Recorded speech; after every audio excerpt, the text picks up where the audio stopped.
ustedes se acuerdan, la semana pasada estábamos trabajando sobre las causas de la Segunda Guerra Mundial. La idea de hoy es abordar un poco el desarrollo de la misma. ¿Ah? Tratar de ver la... Diego y Juliana Núñez. Bien. Tratar de ver un poco las etapas de la Segunda Guerra Mundial y ver aquellos acontecimientos o sucesos más importantes que van del 39 al 45. Ya vimos las causas. Lo que vamos a tratar de ir haciendo ahora es la parte del el desarrollo mismo de lo que tiene que ver con el enfrentamiento. ¿Ah? Así que vamos a ir mirando algunas imágenes, algunos mapas, pero más o menos ustedes ya tienen unos antecedentes que habíamos estudiado la semana pasada. ¿Ah? Así que en base a eso nosotros vamos a tratar de ir avanzando un poco hoy. ¿De acuerdo? Pero, ¿alguien sabe cuál fue el acontecimiento que da inicio a la a la Segunda Guerra Mundial? ¿Cuál es el acontecimiento ¿El Tratado de Versalles, profe? No. ¿Cuál es ¿No? el acontecimiento que da inicio El ataque a la a Segunda Guerra Polonia. Mundial? La ocupación a Polonia de parte de Alemania. Muy bien, ¿está? La Segunda Guerra Mundial empieza formalmente el 1 de septiembre de 1939 con la ocupación alemana de Polonia. ¿Ah? Muy bien. Y ahí ya existían dos bandos bastante diferenciados, ¿de acuerdo? El bando que vamos a llamarle las potencias del eje, que constituyen justamente Alemania, Italia y Japón, es el conglomerado de países que comúnmente se les denomina como las potencias del eje. El eje Roma-Tokio, Berlín, es muy común, ¿de acuerdo? Hay otros países asociados, como por ejemplo Hungría, Rumania, Bulgaria y otros estados más. ¿Ah? Pero en definitiva, los más importantes de las potencias del eje son Alemania, Italia y Japón. Cada uno de ellos se va a ir añadiendo al conflicto de una manera sucesiva. ¿Ah? Por ejemplo, Italia se integra en el 40, Japón se integra en el 41 a las potencias del eje. ¿Ah? No es todo de una, ¿de acuerdo? Es de acuerdo a las etapas. ¿Ah? Bien, así que de un lado tenemos a los países participantes, a las potencias del eje, que es Alemania, Italia y Japón. Del otro lado, les pregunto, ¿a quién tenemos? ¿O cómo se llaman? ¿Cómo se llama comúnmente al otro bando? La Triple Entente. Eso en la Primera Guerra Mundial. Ah, perdón. Me re equivoqué. Que son los mismos en realidad, si uno se pone a pensar, pero cambia el nombre. Sí. ¿Ah? Se le llaman las potencias aliadas, o los aliados simplemente. ¿Ah? Entonces, tenemos las potencias del eje, Alemania, Italia, Japón. Tenemos a los aliados, Gran Bretaña, Francia, la Unión Soviética y Estados Unidos. Y después una seguidilla de países que van a estar apoyando a los aliados, ¿tá? Cantidad de países del mundo, inclusive países de América Latina, ¿de acuerdo? Pero los que participan formalmente y los que van a llevar adelante todo el desempeño en la Segunda Guerra Mundial son básicamente estos cuatro. ¿Ah? Bien, cada uno de ellos, como por ejemplo Estados Unidos y la Unión Soviética, no van a entrar en el 39 directamente, sino que van a acompañar el acontecimiento, pero van a participar formalmente un par de años más tarde. ¿Ah? Ahora después lo vamos a ver. La idea es justamente avanzar un poco con el desarrollo y cómo fue el mismo. Ah, pero ahí me ha comentado, sí, como decía muy bien ahí la compañera, comienza formalmente con la ocupación alemana de Polonia, ¿ah? Que Hitler justamente había ordenado eso, y él decía que iba a exterminar a todas las personas, o mejor dicho, a hombres, mujeres, niños de raza y lengua polaca, hasta llegar a un objetivo fijo y claro, que no era solamente quedarse en Polonia, sino que extender su expansión más allá, hacia la Unión Soviética también. Pero en ese momento, con la Unión Soviética, relativamente estaba todo más o menos bien. ¿Ah? Pero eso lo vamos a mirar más tarde. Ahora, la idea. Sí, estaba todo más o menos bien por el Ajá. tratado que habían firmado, el de Ahí va. Molotov. ¿Qué tratado era ese? El pacto que habían hecho, ¿no? ¿Cómo se llamaba? Claro. Molotov, Borg, no sé, no me acuerdo, yo qué sé. Ahí Algo va. de El eso. pacto, sigue unos nombres raros ahí. El pacto de no agresión se le conoce generalmente, o coloquialmente el pacto Ribbentrop-Molotov, que son los dos ministros de cada uno de los países que lo van a firmar, ¿tá? Que acordaban justamente repartirse Polonia en dos. ¿tá? Entonces, el 1 de septiembre, como decíamos, Alemania invade Polonia, y para hacer eso efectivo, lo que hacen los alemanes en esta primera etapa de la Segunda Guerra Mundial es llevar adelante una estrategia que se le conoce como el Blitzkrieg, ¿tá? Que básicamente es algo así como una guerra relámpago. ¿Por qué una guerra relámpago? Porque lo que hace Alemania es combinar todas las fuerzas, tanto terrestres como aéreas, y destruir al enemigo y todas sus posesiones en el menor tiempo posible. ¿tá? Es una guerra relámpago porque ahí coloca todas sus fuerzas y su poderío militar para acabar con su objetivo y de esa forma aniquilarlo rápidamente. En esta primera etapa lo que abunda mucho es el empleo de los tanques alemanes y de la aviación alemana. ¿tá? Entonces, en esta guerra relámpago es muy beneficiosa para Alemania porque va a obtener victorias muy importantes. ¿tá? Lo primero que hacen ellos, como decíamos nosotros, es justamente invadir Polonia. ¿tá?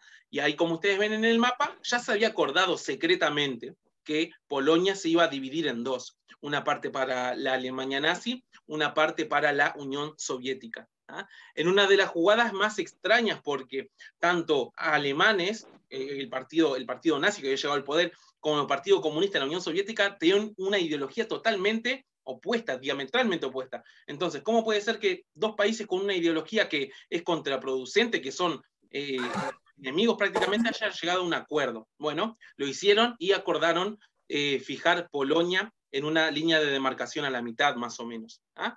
Bien, por un lado eso.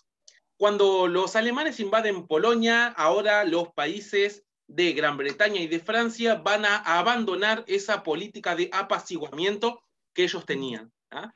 Hasta el momento, ellos habían optado por ceder territorio a los alemanes, no intervenir en lo que Alemania estaba haciendo. Ahora, ¿qué significa esa política de apaciguamiento? Justamente ceder esos territorios a Alemania, con el objetivo de no desencadenar un conflicto armado. Ahora, no sucede eso en Polonia porque Gran Bretaña y Francia le van a declarar la guerra a Alemania, como expresa acá el ultimátum francés hacia el país de Hitler. ¿De acuerdo? Entonces, cuando se da ese ultimátum, el 3 de septiembre, se comienza o se inicia formalmente la Segunda Guerra Mundial. ¿tá? Así que, por un lado eso, la invasión alemana de Polonia infringe o sería el puntapié de lo que tiene que ver con la Segunda Guerra Mundial. Y si nos ponemos a detener, acá había colocado una tabla con todos los datos que tienen que ver con los soldados, los carros de combate, los aviones, los destructores, los tanques destructores y los submarinos, que justamente hay una cierta equiparación de fuerza y se ve claramente el poderío alemán y todo lo que los alemanes habían hecho en relación a inversión en armamentos y en municiones. ¿tá? Es abismal cómo los alemanes habían dedicado tanto dinero, tanto tiempo, tanto esfuerzo y tantos recursos justamente a la parte bélica. ¿De acuerdo? No sé si Aliante quería aportar algo. Sí, no, profe, que pude entrar recién, no sé si podría volver un poquito para atrás. No, mirá, lo que estábamos comentando era justamente lo que tiene que ver con el inicio de la Segunda Guerra Mundial, ¿ah? que es justamente iniciada el 1 de septiembre cuando Hitler invade Polonia. ¿ah? Habíamos comentado ahí que la estrategia que va a implementar Alemania es el Blitzkrieg, que es justamente la guerra relámpago, porque lo que hace Alemania es combinar todas las fuerzas aéreas y terrestres para rodear al enemigo y tratar de aniquilarlo en el menor tiempo posible. ¿ah? Dijimos eso resumidamente, ¿de acuerdo? Es una estrategia que va a implementar ahora Alemania y que va a ser usada para otros países en los que Alemania va a invadir. ¿ah?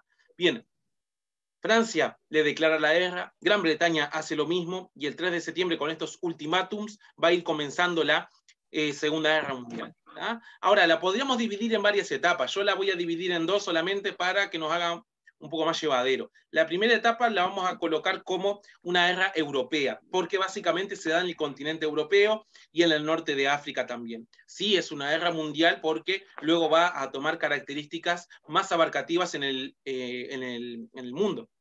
Pero la guerra europea podríamos englobarla del 39 al 41. Y acá hay un claro poderío de Alemania. ¿De acuerdo? Lo que hace Alemania, en primera instancia, como dijimos, es invadir Polonia. Francia y Gran Bretaña le declaran la guerra a Alemania en ese mismo año, pero los primeros meses de la Segunda Guerra Mundial no va a tener mucha incidencia Gran Bretaña y Francia, no van a pelearse directamente con Alemania, por eso la prensa de esos momentos le va a llamar una guerra ficticia o una guerra de broma, porque ni alemanes, ni franceses, ni ingleses se estaban peleando entre ellos mismos todavía. Lo que estaba haciendo Alemania, por su parte, era continuar con su expansión y se logra añadir a su territorio, o logra añadir al territorio del Tercer Reich, como se le conoce, se añade Dinamarca y también se añade Noruega en 1940. Entonces, de a poco lo que está haciendo Alemania es justamente acaparar más y más territorio en Europa. Y ahora sí, comienza de a poco una intervención muy, muy importante de los alemanes hacia Francia. ¿Qué iba a comentar Joaquín? Profe, Francia y Inglaterra con Alemania no se enfrentaron porque todavía no había una política de apaciguamiento, ¿puede ser? Ya en el 39 no. Cuando En el 39, ¿no? Alemania invade Polonia, ahí se termina esa política de apaciguamiento. Ahí sí van a llevar adelante las armas, y ya con otro ministro, por ejemplo, en Gran Bretaña estaba el ministro Chamberlain, había sido destituido porque él había llegado a acuerdos con Alemania, y lo que hace es justamente ser destituido, y va a tomar su lugar Winston Churchill, que él va a ser mucho más reacio a acuerdos con Alemania, y va a llevar a su país a la Segunda Guerra Mundial. Entonces, no hay una política de apaciguamiento en el 39, cuando comienza la Segunda Guerra Mundial. Entonces, Alemania va a comenzar a expandir su territorio sobre un determinado país importante.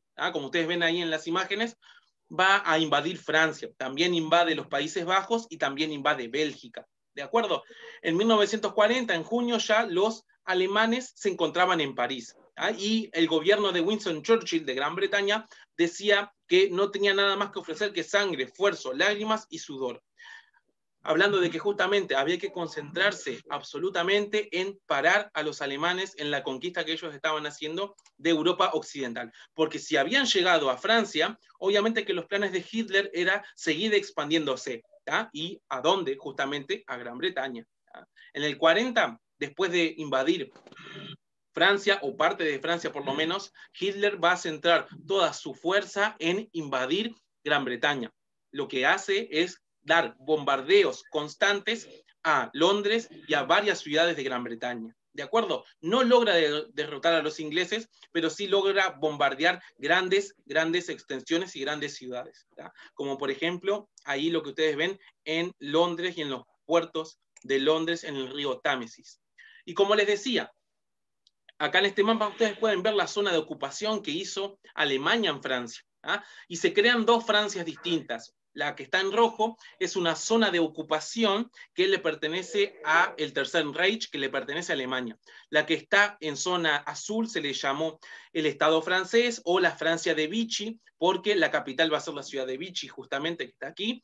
Y esa Francia que está en azul, de todas formas, es una Francia que está siendo subordinada y que es un Estado, entre comillas, títere. ¿Por qué? Porque va a seguir las indicaciones de Alemania.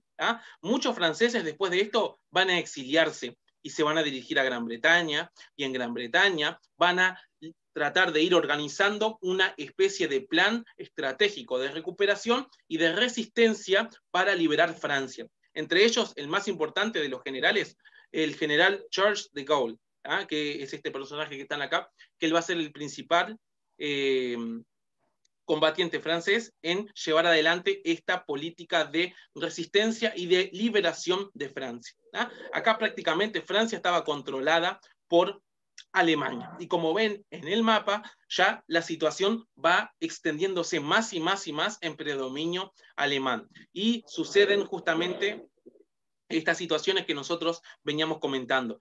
La rendición de Francia, la ocupación de Alemania sobre gran parte de Francia, muchos franceses se van a exiliar a Gran Bretaña y desde ahí van a ir liderando una especie de plan de liberación, y de a poco lo que hace Alemania es ir extendiéndose más en Europa. ¿tá?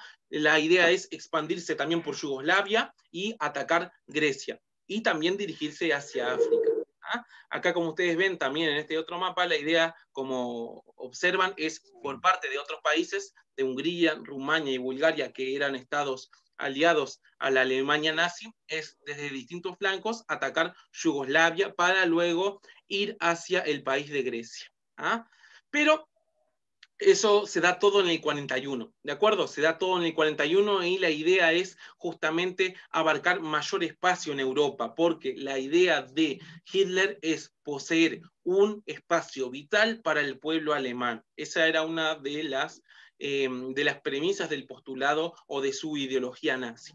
También se van a dar enfrentamientos en el norte de África, como ustedes pueden ver acá abajo, tanto en Libia, que es una colonia de Italia, y en Egipto, que es una colonia inglesa, se van a dar sucesivos enfrentamientos entre las potencias del eje y las potencias aliadas, sobre todo por el control del canal de Suez, que es un punto de inflexión y es un punto de gran trasiego comercial, que el que poseía ese canal de Suez iba a poseer las puertas del Mediterráneo y también del Océano Índico.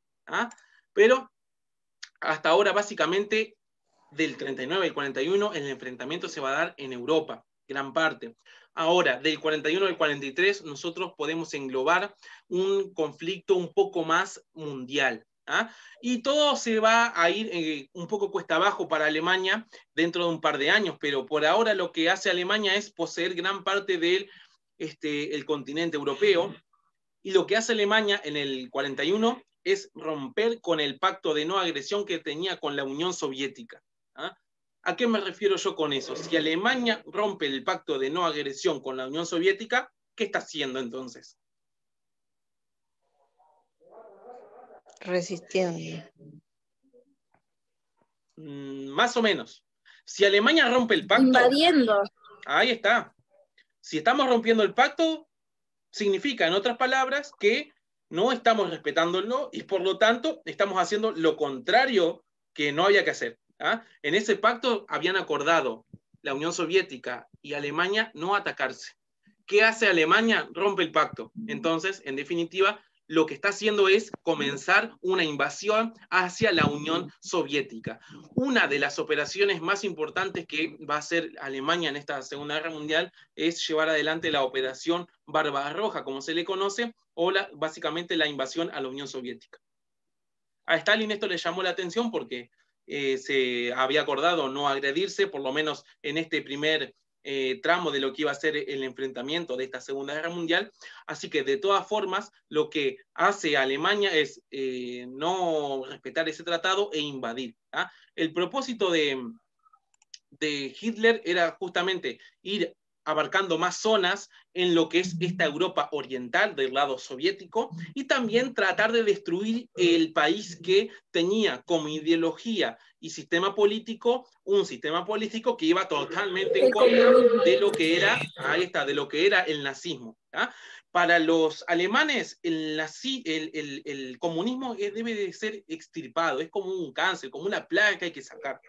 Entonces, básicamente con esos pretextos, Alemania invade la Unión Soviética. Ojo, también están los recursos naturales que tiene la Unión Soviética, como por ejemplo, grandes reservas de petróleo. Alemania se estaba quedando prácticamente sin muchos recursos minerales y petrolíferos. Entonces, el hecho de invadir Rusia, de invadir la Unión Soviética, también tiene que ver con un aporte económico que pueden hacer esos territorios soviéticos a la causa del nazismo. ¿De acuerdo? Entonces, en el 41 se lleva adelante la Operación Barbarroja, así se le conoció. Y lo que hacen los soviéticos al mando de Stalin es, por un lado, resistir.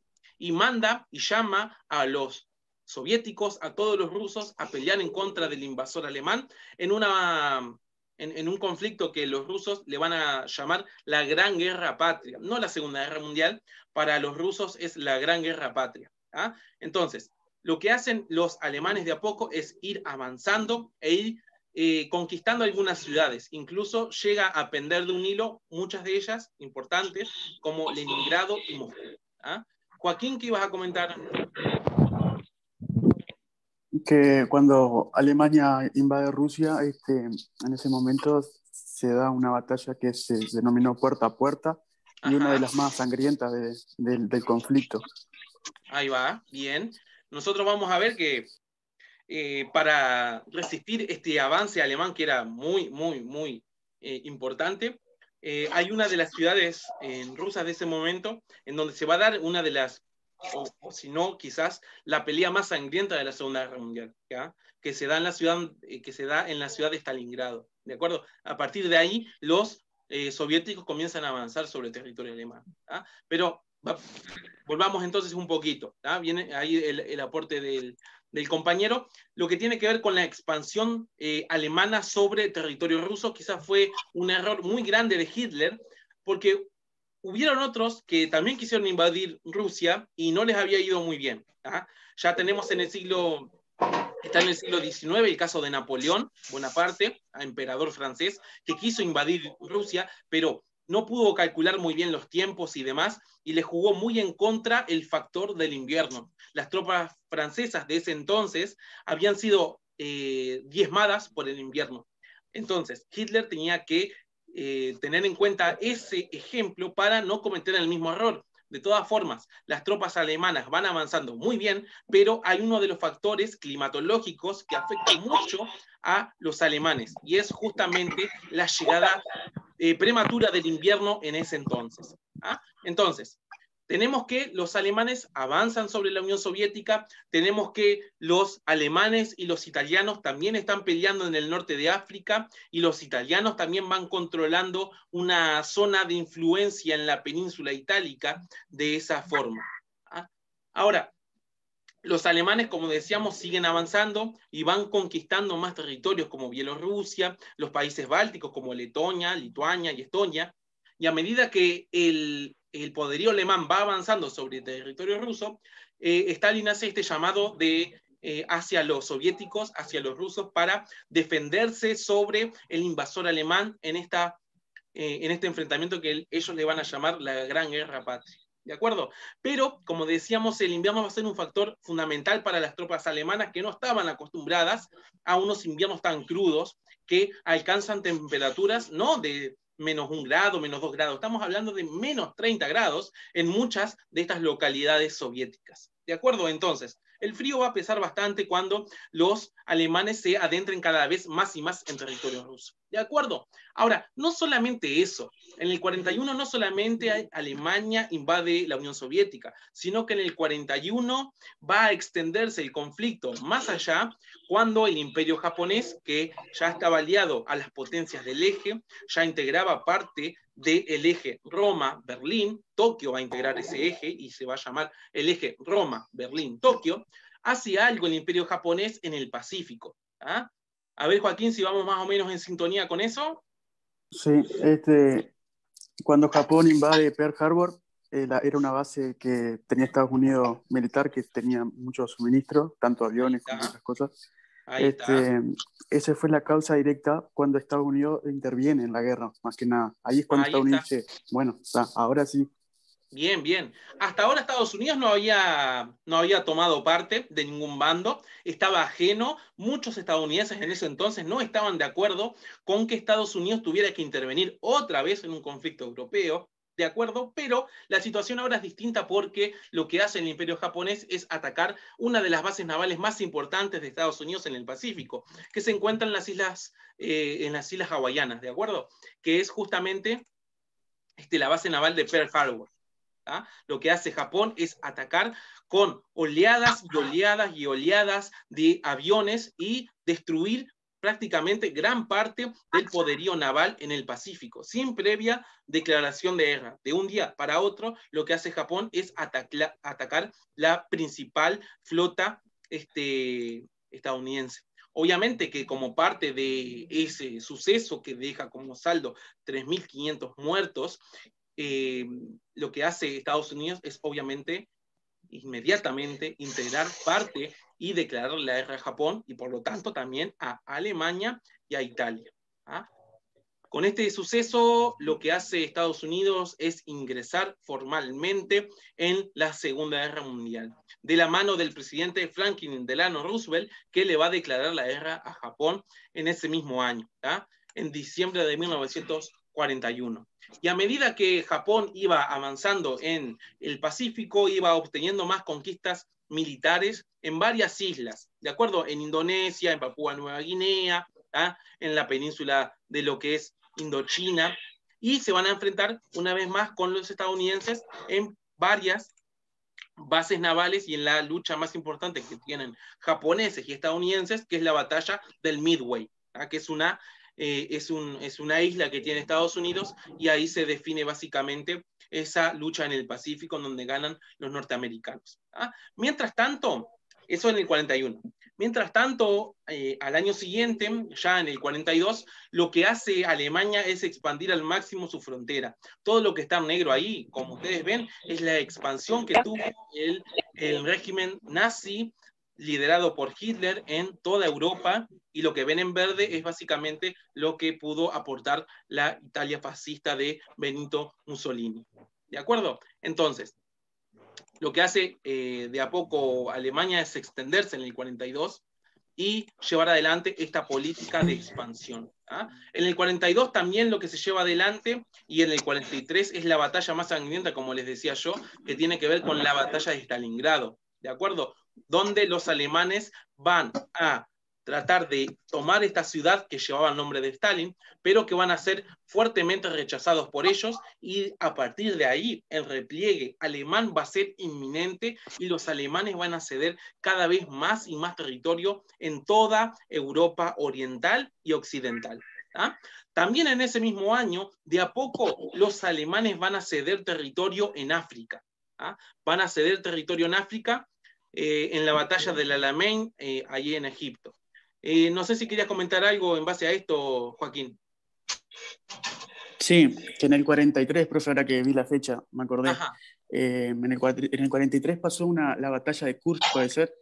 ¿La La batalla batalla de? más grande de los tanques. Ahí está, Kursk. bien. Bien. La batalla más grande de la historia entre los tanques.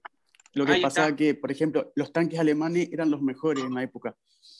Eran de un acero muy fuerte, y era imposible casi derribar un tanque, o sea, dejarlos en funcionamiento. Pero lo que pasaba era que el Ejército Rojo pudo ganarle a los alemanes, y fue ahí en el 43. Ahí está, muy bien. ¿Ah? Y justamente la ofensiva soviética va a ser impresionante, no tanto la ofensiva de Estados Unidos. ¿Ah?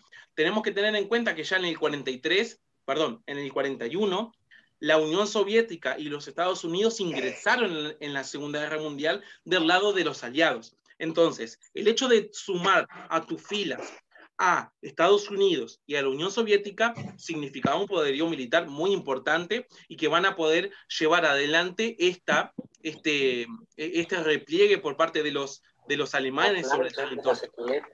¿Ah? Bien. Así que tenemos eso por un lado. En Italia, de a poco, Mussolini va a ir perdiendo territorio. No seguía o no iban a la par alemanes e italianos, sino que Alemania va a ir mucho más despegada que Italia. Para Alemania, Italia iba a ser más un estorbo y una carga que un aliado efectivo. ¿Ah? Y los aliados en el 43 van a comenzar a atacar vía aérea al Tercer Reich alemán. Y como ven acá en el mapa, la ofensiva de la Unión Soviética es cada vez más impresionante, y van a ir ocupando territorios y liberando a esos países de la Europa Oriental que estaban bajo control nazi. ¿Ah? Entonces, en el 43 al 44, los aliados van a comenzar un fuerte contraataque contra las potencias del eje. ¿Ah? Sobre todo en África, donde ya son eliminados prácticamente, y de paso van a continuar hacia la península itálica, y Mussolini va a ser derrotado por parte de las potencias aliadas. ¿Ah? La URSS de a poco va a ir eliminando a los alemanes de su territorio, y se van a ir dando sucesivos bombardeos. Y ya en el 44 se va a dar justamente uno de los acontecimientos que tiene más repercusión hasta el día de hoy, que es justamente la invasión a las playas de Normandía en Francia, ¿ah? Llamado el Día D, que integra parte de lo que elaboraron los franceses y los británicos, y los estadounidenses, como la Operación Overlord. La idea es justamente liberar a Francia. Francia estaba bajo dominio alemán. La idea de las potencias aliadas es llevar adelante una operación que libere al país francés de las potencias de la Alemania nazi. Aliandre, ¿quería comentar algo? Sí, usted va a dejar este material, ¿no? Después, Sí, porque sí, va yo... tan rápido que no da el tiempo para escribir nada. Yo quédense, no se preocupen mucho en sacar apuntes, porque yo estos materiales los voy a cargar en la plataforma CREA. ¿Tá? Después ustedes, si quieren revisarlos tranquilos, lo hacen. No me daba el tiempo para esto. Sí, sí, sí. Después ustedes lo sacan de ahí y si quieren armarse un resumen, háganlo. ¿Ah? Yo lo voy a dejar colgado. Yo ahora voy medio ahí para tratar de ir con el tiempo y no pasarme. ¿Ah? Pero básicamente lo que tratamos de ir enganchando es justamente cómo Alemania, que pasó de un territorio extenso en Europa, ahora del 43 al 44 y obviamente al 45 cuando termine, va a ir replegándose cada vez más. Ya en la Europa Oriental, como ven en el mapa, las fuerzas alemanas son cada vez más replegadas hacia su propio territorio. Y Francia en este momento ya va a ser liberada.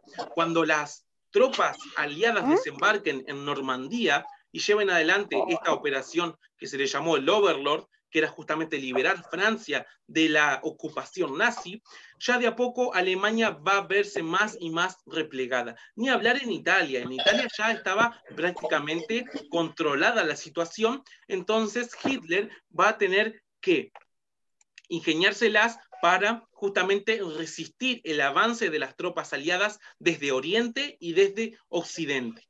¿Ah?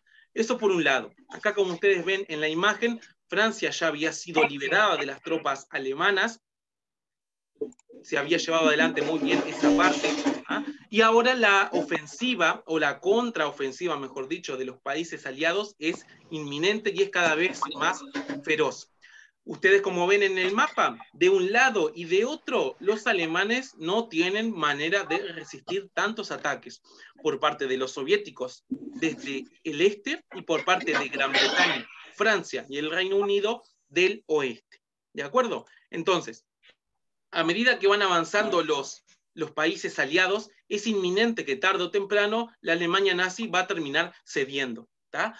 Y hay que tener en cuenta que ya los países europeos que integraban parte de esta coalición van a ir acordando, bueno, si Alemania es rendida y se termina rindiendo, ¿qué hacemos con Alemania? En varias conferencias, como la de Yalta, Stalin y Roosevelt van a llevar adelante esta conferencia para decidir qué hacer con Alemania después de que se rinda. Y van a acordar justamente repartirse Alemania en 4 zonas de ocupación. Que eso después lo vamos a trabajar con una de las consecuencias. ¿ah? A medida que Alemania, a medida que Alemania avanzaba, iba liberando justamente también a los judíos que estaban en los campos de concentración. Que eso no lo habíamos mencionado. A todos los prisioneros judíos que se encontraban ahí, los iban liberando. Y en el 45, ya en abril, la entrada de los soviéticos en Berlín era algo inminente y algo que se terminó logrando. ¿tá? Sí, hay alguien con el micrófono prendido, gente, no sé quién es. Ahí ya los muteé. ¿Ah? Bien. Bien, y como decíamos, los soviéticos van a comenzar a ingresar hasta llegar a la capital Berlín. Obviamente que va a suceder algo con Hitler, a ver si alguien sabe qué pasa cuando ya las tropas soviéticas están en Berlín y ya prácticamente no hay forma de ir en contra de la ocupación. ¿ah? ¿Qué pasa con Hitler? Muere. Ahí está. Supuestamente muere. Se suicida, ¿verdad? En el búnker que él tenía, va a terminar suicidándose él y los altos cargos militares de la Alemania nazi. ¿ah? Bien, mientras tanto, en el Pacífico, la guerra va a continuar unos meses más, hasta que justamente Estados Unidos lance 2 bombas atómicas para lograr la rendición de las tropas japonesas en la Segunda Guerra Mundial. ¿ah? Bien. Vamos a dejar por acá, gente, ¿les parece? Porque ya nos queda poco tiempo y ya se está por terminar. ¿Ah? La idea era justamente avanzar un poco con el desarrollo. Yo sé que es medio pesado, pero lo quería comentar brevemente para tenerlo en cuenta. Y la clase que viene, o la próxima actividad que les deje yo, va a ser sobre las consecuencias de la Segunda Guerra Mundial. ¿Ah? Sobre las consecuencias. Ya vimos las causas, vimos el desarrollo más o menos, y lo que vamos a tratar de entablar luego van a ser las consecuencias, que se los voy a dejar luego como tarea y se los voy a publicar. ¿Ah? Bien, hasta acá vamos a avanzar. Si alguien quiere comentar algo, lo puede hacer ahora, ya va a quedar, ya se va a cortar igual, pero si alguien quiere comentar algo. Las bombas, profe, Hiroshima y Nagasaki. Y en Hiroshima y en Nagasaki, ahí está. Ahí van a prácticamente acabar con gran parte de esas poblaciones civiles en esos dos lugares, en esas dos localidades. ¿Ah? Bien. Bueno, gente, vamos a dejar por acá. Yo voy a cortar, ahora se va a cortar igual. Pero traten de hacer la línea de tiempo que les pedí y la clase que viene nos estaríamos viendo, la semana que viene. ¿Ah? Yo les subo una tarea de las consecuencias luego. ¿Ah? Bueno, profe, hasta luego. Nos estamos viendo. Chao, profe. Chau, chau. Chau, chau.